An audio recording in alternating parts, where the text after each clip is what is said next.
In the autumn of 2025, a $6 million Bugatti Chiron Per Sport sat wrecked in Miami, Florida. The front end had absorbed a catastrophic impact. The airbags had deployed. The carbon fiber monocoque, the structural backbone the entire car is built around, had taken damage serious enough to make engineers visibly uncomfortable. The gearbox housing had shattered, and sitting beneath all of that wreckage was one of the most complex powertrains ever fitted to a road car, Bugatti's 8-liter, quad-turbocharged W16. The car had belonged to content creator Alex Gonzalez. Bugatti's response was swift and institutional. They flew an engineer directly from their factory in Molsheim, France, to assess the damage in person. His verdict was unambiguous. The car was officially written off, issued a salvage title, and sent to Copart, the auction platform where totaled vehicles go to find whatever comes next. Before walking away, Bugatti issued a repair estimate, $1.7 million, on a car that had sold new for $6 million. That single number tells you everything about the world these machines inhabit. When repair costs approach a third of the original purchase price, most rational people stop asking questions and move on. That is exactly what Bugatti expected everyone to do. But not everyone who looked at that wrecked Chiron saw a tragedy. Matt Armstrong is a British mechanic and YouTuber who had spent years building an audience by doing the technically impossible with written-off luxury cars. When he looked at the salvaged Chiron, he didn't see a write-off. He saw a W16 still sitting in a battered carbon shell. He saw one of only 60 Per Sports ever built, available to anyone willing to take a risk the factory had decided wasn't worth taking. And he felt that particular pull every serious mechanic recognizes, the stubborn, slightly irrational conviction that something important can still be saved. So he bought it.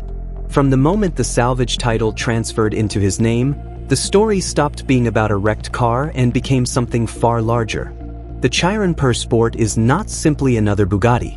Within a lineup already defined by outrageous performance and prices that make financial advisors nervous, the Per Sport is the focused variant, the one built for drivers who find the standard Chiron marginally too easy.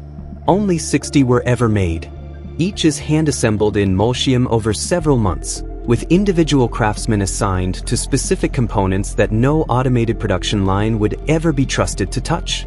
It is, in the truest sense, a handmade object, which makes the idea of rebuilding one in a British garage not just ambitious, but practically heretical by the standards of the brand that created it. Bugatti saw it that way. Armstrong was not particularly interested in Bugatti's opinion. What followed was a teardown documented in extraordinary detail. Every panel that came off was filmed. Every damaged component was assessed, catalogued, and shared with an audience that grew larger with each upload. Hypercar manufacturers are simply not accustomed to this level of public scrutiny. And somewhere in the middle of all that meticulous documentation, Armstrong's team began finding things that nobody at Bugatti had ever expected an outsider to examine this closely.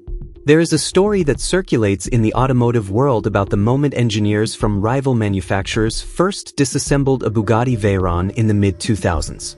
What reportedly surprised them most wasn't the engineering brilliance. It was the familiarity. Beneath the bespoke carbon fiber and the hand-stitched leather, certain components carried the unmistakable signature of the Volkswagen Group, the German industrial conglomerate that had purchased the Bugatti name in 1998 and resurrected it from obscurity. Shared electronics, familiar sensor clusters, parts that stripped of their context wouldn't have looked out of place in a vehicle selling for a fraction of the price. That story had never fully disappeared. It lived in enthusiast forums and workshop conversations, quietly acknowledged, never officially confirmed. Armstrong's teardown brought it back into the open with a force no press release could have generated. As his team worked methodically through the damage, they began encountering components bearing Volkswagen Group markings, parts that existed in modified form across vehicles produced by the same parent company at drastically different price points. Parts Bugatti had never publicly discussed and, when the subject began trending across automotive media, appeared distinctly uncomfortable having spotlighted. It is essential to understand exactly what this discovery meant, and equally important to understand what it did not. It did not mean a Bugatti Chiron was a Volkswagen Golf in an expensive suit. The engineering gulf between those two vehicles is vast. What it meant was something more precise, and in certain respects more damaging to the mythology that ultra-luxury brands depend on. It meant that even at the absolute ceiling of production car pricing, manufacturers operate within supply chains and component-sharing architectures that connect different price points in ways their marketing teams would prefer remained invisible. That matters because the entire justification for a $6 million price tag, beyond the performance, beyond the rarity, beyond the extraordinary assembly process, rests on a promise. A promise that every element of the car exists in a universe entirely separate from ordinary manufacturing. When that promise gets complicated, even in ways that informed buyers might accept without issue, it destabilizes the brand narrative in ways that are very difficult to recover from. Bugatti's response was not to engage with any of it.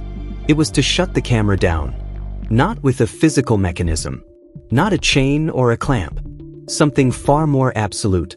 Bugatti reached into their global dealer database and blacklisted the VIN of Armstrong's Chiron per Sport so thoroughly that not a single authorized dealer anywhere on Earth would supply a single component to support the rebuild. One database entry. And overnight, a man who had legally purchased a salvage vehicle found himself locked out of every official supply channel the manufacturer operated. The owner of a car had less practical power over it than the company that had built it years earlier and been paid in full. Mate Rimac, Bugatti's CEO, did not let the controversy quietly disappear. The Croatian entrepreneur who built his own electric hypercar company from nothing before merging it with Bugatti in 2021 is publicly visible and willing to step into arguments that most executives at his level would carefully avoid. So when the Armstrong saga began generating the kind of traffic automotive media hadn't seen in years, Rimac went on social media and addressed it himself. His argument was coherent. A Bugatti Chiron is so precisely calibrated, so deeply interdependent in its engineering, that independent repairs to structural components introduced genuine safety risks no responsible manufacturer could endorse. He posted video content showing the intricacy of Bugatti's internals. He stated directly that the parts prices circulating online were inaccurate and inflated. And he made his position clear: the car was welcome in Molsheim. The factory would assess it. That was the proper path. He also said something that revealed the gap between what was actually happening and what the internet had constructed. His relationship with Armstrong, Rimac explained, was not the corporate war that comment sections had invented.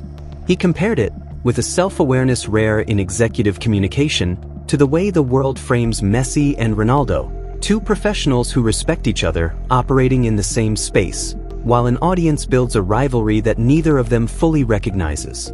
But the factory-only repair position carried implications that extended well beyond one salvage Chiron. Bugatti's enforcement through the VIN lock meant the manufacturer retained effective control over every vehicle they had ever produced, regardless of who held legal title to it. If a manufacturer could do this to a Bugatti owner, the same mechanisms existed to do it to anyone who owned a vehicle complex enough to depend on manufacturer-controlled parts channels. Armstrong did not file a complaint and wait. He looked at what he still had: his skills, his workshop, his team, his camera, and he engineered his way around the wall that had been built in front of him. The approach he landed on was the only one that could have worked at the precision a Bugatti demands. Three-dimensional scanning, the same technology used by aerospace engineers and motorsport teams to reverse engineer components for which no manufacturer drawings exist, allowed his team to create exact digital models of the parts they needed. From those models, CNC machining produced physical components to tolerances that matched the originals. It was not a shortcut. It was the serious solution: precision-machined billet aluminum, not printed polymer. The kind of approach professional engineers actually use when recreating safety-critical components without original specifications.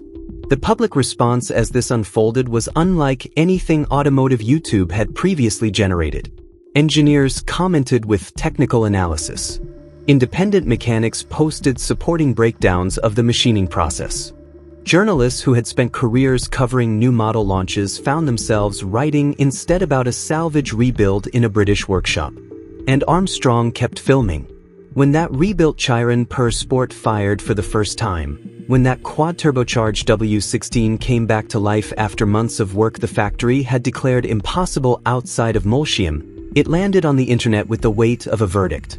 Every note of that engine was a mechanical rebuttal to every institutional obstacle that had been placed between a man and the machine he legally owned. Bugatti had said it could not be done.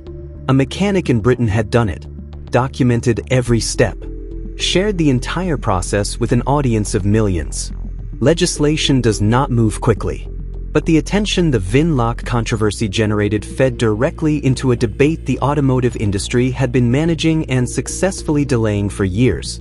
The right-to-repair movement had been building pressure across multiple sectors simultaneously: consumer electronics, agricultural equipment, medical devices, anywhere that software-controlled diagnostics and proprietary parts systems had quietly shifted enormous post-sale revenue back toward manufacturer networks. What the movement had consistently struggled to find was a story the general public would actually follow. Matt Armstrong's Chiron Per Sport became that story, not because it involved the most money or the most complex legal arguments, but because it was specific, visible, and impossible to look away from. A real person, a real car, a real company making a real decision to lock that person out of his own property using a database entry. The European Union's ruling arrived with a directness that caught even advocates by surprise.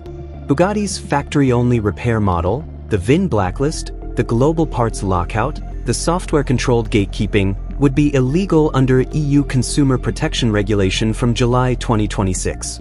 The right to independent repair, to open parts sourcing, to choose your own mechanic without the manufacturer retaining override power through a software system. These protections, already standard in other product categories, would now apply to automobiles across the board.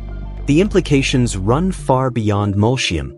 Every manufacturer operating in European markets that has used VIN-based restrictions or proprietary diagnostic gatekeeping to channel post-sale business back toward authorized networks will need to fundamentally reconsider how those systems operate. Matt Armstrong did not set out to change European law. He set out to fix a Bugatti. But sometimes the most consequential act is simply the one that everyone in power believed you wouldn't have the nerve to finish.